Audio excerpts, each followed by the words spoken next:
Miss Aubrey Carampel.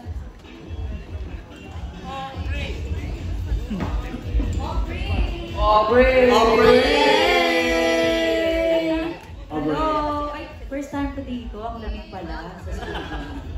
Tsaka nanood ako kanina. Dream come true. Thank you po. Ayan, congratulations. 15 anyos na ang It's Showtime.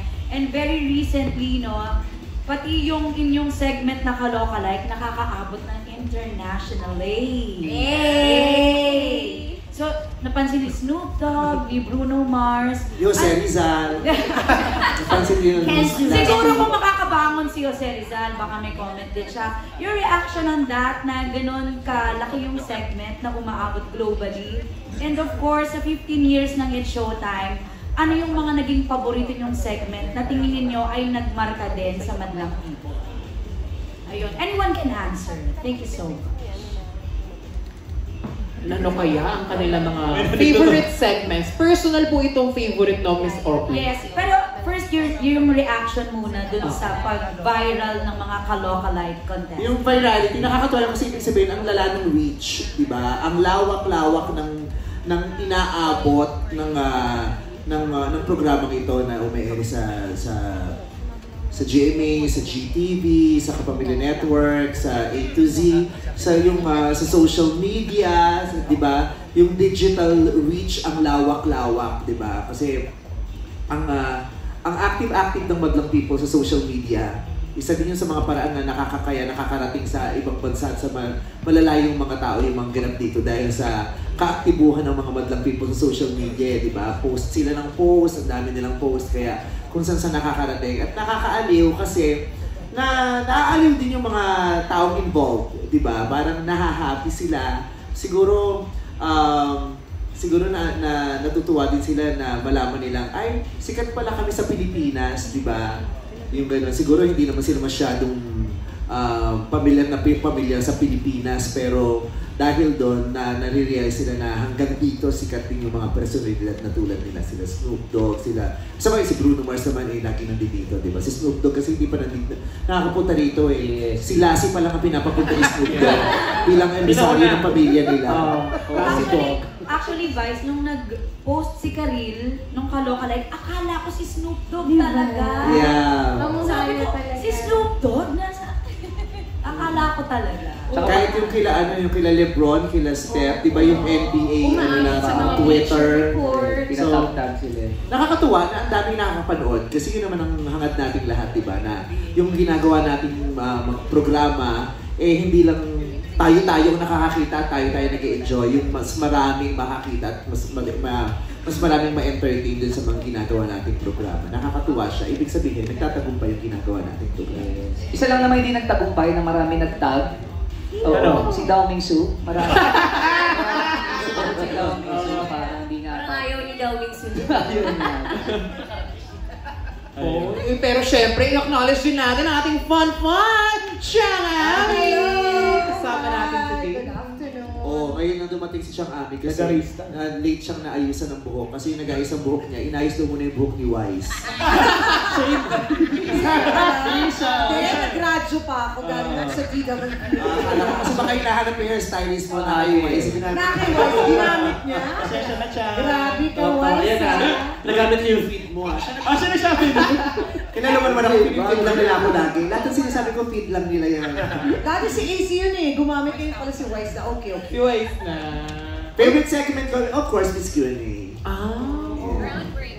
Ayan. So, meron, may additional question pa ba, Miss Aubrey? Maybe one host can answer your favorite segment.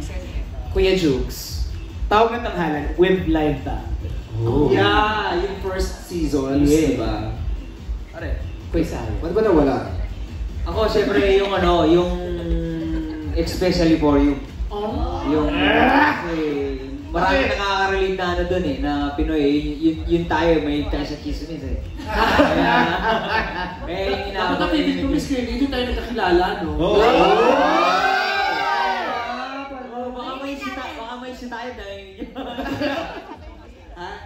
bigay na lang kilala. Pero nakalimutan ko na siya, no? Dito ko siya nauuli Ay, na natagpuan. Tama. Muli natagpuan! Special.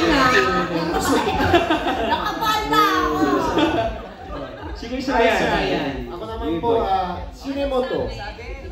Shinemoto, natutuwa po ako sa Shinemoto kasi na-acting din yung Madalang People. Tapos pagkatapos ng Shinemoto, depende sa acting nila.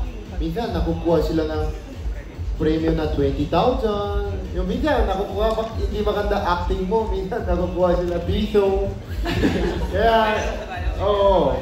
So, natutuwa ako yung Shinemoto.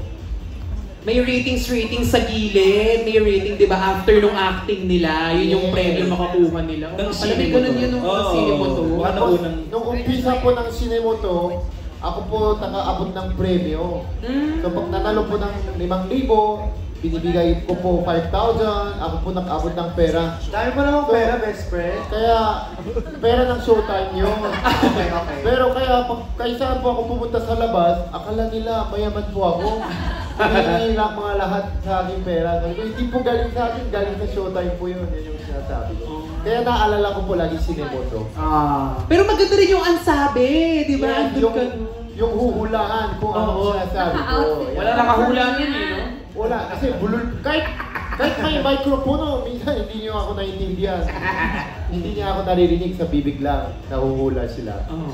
Question. Ako yung mga dance contest namin, yung mga talaga yung ibang grupo, iba yung mga pinapakitang Gina-judge natin dati. Yes, kasi kumbaga parang yung pagiging creative ng mga Pinoy bilang mga dancers, talagang nakikita mo doon eh.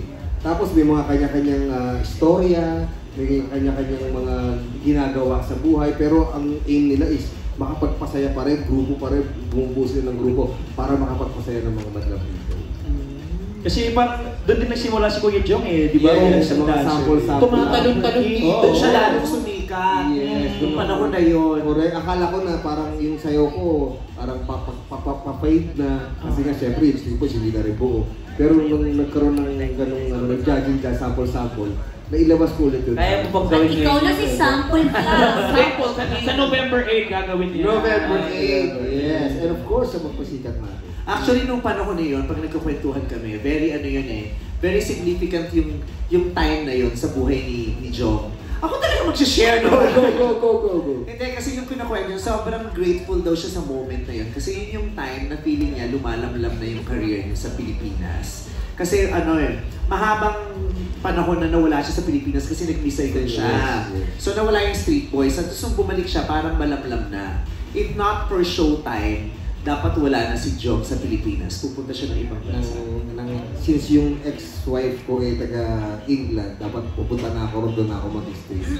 So, nabigyan ako ng pagkakataon. Tapos nagdire-diretso. Look at you now! Oh my God! Sample King Konsi! Thank you sa inyong lahat at sa show na yun namin. Yes. The Sample King. Sana British accent siya. British accent ka sana ngayon. What? I can do it now. Si Kim Chiu, anong favorite set? Favorite ko, kapareho. Ah! Di ba? Hanap ka ng jowa-jowaan, tapos hindi mo alam kung sino. Balik natin, Kim.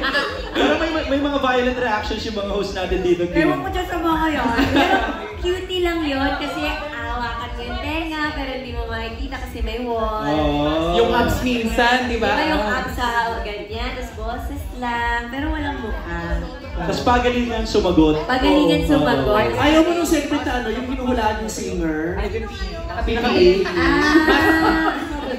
Ayoko yun. I can sing. I can sing. I can sing. Bakit ba siya nag-inspire? Tama na! Basta, kakareho. Doon na simula yung Huwag kinaalalahanin daw yun. I can sing. Oo. Napuksa siya nun eh. Ito next, si